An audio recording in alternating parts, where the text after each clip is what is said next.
সহ সব আসামিকে খালাসের বিরুদ্ধে রাষ্ট্রপক্ষের আপিল শুনানি শেষ। আজ আসামি পক্ষের শুনানি। এ বিষয়ে বিস্তারিত জানাতে হাইকোর্ট থেকে যুক্ত হয়েছেন রাব্বি হোসেন। রাব্বি, জানাবেন রাষ্ট্রপক্ষের আপিল শুনানি তো শেষ, আসামি পক্ষের শুনানি শুরু হয়েছে কিনা এখন?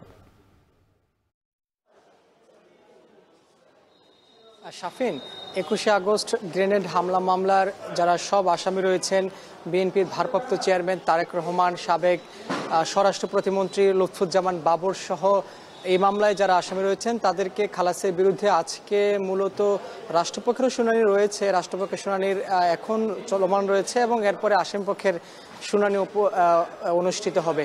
মূলত 21শে আগস্টে গ্রেনেড হামলা মামলায় বিএনপির ভারপ্রাপ্ত চেয়ারম্যান তারেক রহমান সহ 19 জনকে যাবজ্জীবন কারাদণ্ড দেওয়া হয়েছিল এবং লুৎফুজ্জামান বাবর সহ 19 জনকে মৃত্যুদণ্ডের যে রায় দিয়েছিলেন বিচারিক আদালত, সেটি 5 আগস্টের পর হাইকোর্টে সব আসামিকে খালাস দিয়েছিলেন বিচারিক আদালতের রায় বাতিল করে।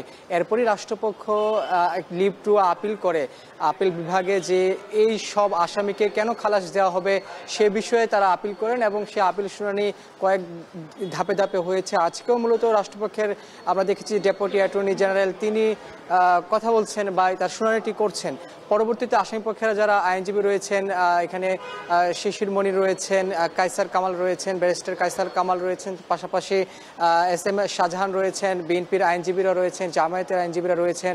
তারা মূলত এই যে আসামিদেরকে খালাস দেওয়া প্রয়োজন বা আপিল বিভাগ থেকেও খালাস দেওয়া প্রয়োজন সে বিষয়গুলো যুক্তিতর্ক তারা উপস্থাপন করছেন। আমরা দেখেছি 11,000-এরও বেশি সংখ্যক পৃষ্ঠা রয়েছে এই যে রায় রয়েছে বিচারিক আদালতের। পরবর্তীতে হাইকোর্ট সেটি রায় দিয়েছে এবং হাইকোর্টের রায়ে বলা হয়েছিল যে বিচারিক আদালতের যেই রায়টি দেওয়া হয়েছিল সেটি অনেকটা আইনগতভাবে বৈধ ছিল না, অবৈধ ছিল। এই 21শে আগস্ট গ্রেনেড হামলা মামলার যে বিচারিক আদালতের রায়টি হয়েছিল, এরপরই যেহেতু 5 আগস্টের পর পট পরিবর্তন হয়েছে, হাইকোর্টে নতুন করে আবার সেই মামলাটি আপিলের সুযোগ হয়েছে, পাশাপাশি এই আপিল বিভাগে আপিলের সুযোগ হয়েছে এবং এখানে বিএনপির আইনজীবীরা বলছেন, আজকে আমরা কথা বলেছি কয়েকজনের সঙ্গে, যে তারা বলছেন যে এই যে আপিল বিভাগ থেকেও তারা 21শে আগস্টে গ্রেনেড হামলা মামলা বিএনপির ভারপ্রাপ্ত চেয়ারম্যান তারেক রহমান, লুৎফুজ্জামান বাবর সহ আব্দুল সালাম পিন্টু সহ যারা আসামি রয়েছেন তারা আজকে এই আপিলের শেষ হওয়ার পর তারা খালাস পাবেন বলে আপিল বিভাগ থেকে তারাও সেটি প্রত্যাশা করছেন। আমরা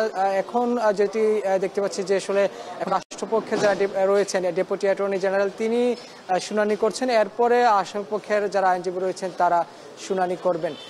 এই মামলাটি আসলে একসময় আলোচিত ছিল কারণ আওয়ামী লীগের সমাবেশে এই যে 21শে আগস্টের গ্রেনেড হামলা মামলা হয়েছে সেটি দুটি মামলা হয়েছে মতিঝিল থানায়, একটি হত্যা মামলা হয়েছে, একটি বিস্ফোরক দ্রব্য আইনের মামলা হয়েছে। অর্থাৎ এই দুই মামলারই মূলত যারা মৃত্যুদণ্ডপ্রাপ্ত পাশাপাশি যাবজ্জীবন কারাদণ্ডপ্রাপ্ত তাদেরকেই এই যে খালাস দেওয়া হয়েছিল হাইকোর্ট থেকে, তাদের এই খালাসের বিরুদ্ধে রাষ্ট্রপক্ষের যে আপিল করেছিলেন যে সেখানে তারা বলেছিলেন যে সব আসামিকে কেন খালাস দেওয়া হবে, অনেকে জড়িত রয়েছেন, এই বিষয়গুলো এর আগের শুনানিতে রাষ্ট্রপক্ষের আইনজীবীরা বলেছেন।